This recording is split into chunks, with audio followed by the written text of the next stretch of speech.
It's 11 p.m. You have a massive project due tomorrow morning. You sit down, open your laptop, and then you spend the next 2 hours researching why penguins can't fly. We've all been there. We call it laziness. But science suggests we are actually victims of a high stakes biological war happening inside our skulls. Today, I want to pull back the curtain on the neurology of delay. My goal is to show you that procrastination isn't a time management problem, it's an emotional regulation problem. To understand procrastination, we have to look at the two main players in your brain. First, meet the limbic system. This is one of the oldest parts of the human brain. It's instinctive and its only goal is immediate gratification. It wants food, it wants sleep, and it wants to avoid anything that feels hard. On the other side, we have the prefrontal cortex. This is the new brain, the part that makes us human. It handles logic, planning, and long-term goals. It's the part of you that knows that doing your presentation now will save you a headache later.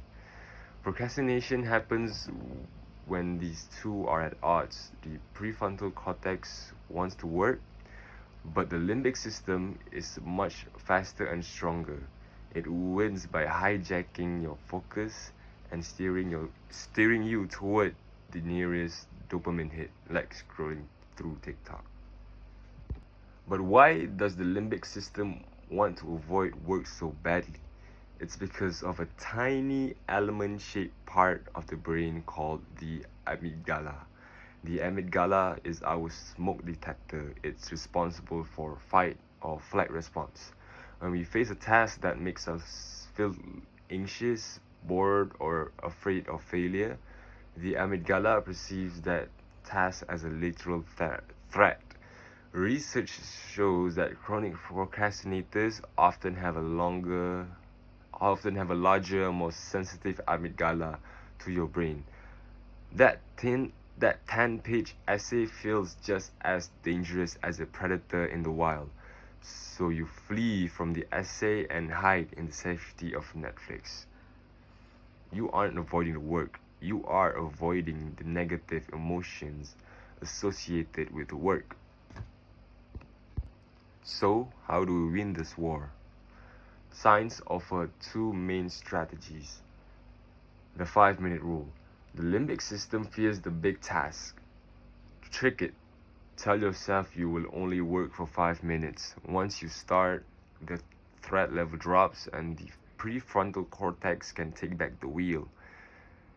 Number 2 is self-compassion. This sounds soft, but it's hard science. A study of university students found that those who forgave themselves for procrastinating on the first exam actually procrastinated less on the second.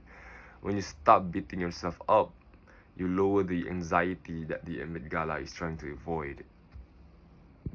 In summary, we've seen that procrastination is a conflict between the instinctive limbic system and the logical prefrontal cortex. It's triggered by our amygdala desire to protect us from the threat of negative emotion.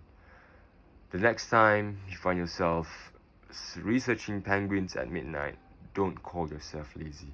Recognize that your brain is just trying to protect you. And then tell it you're only going to work for 5 minutes.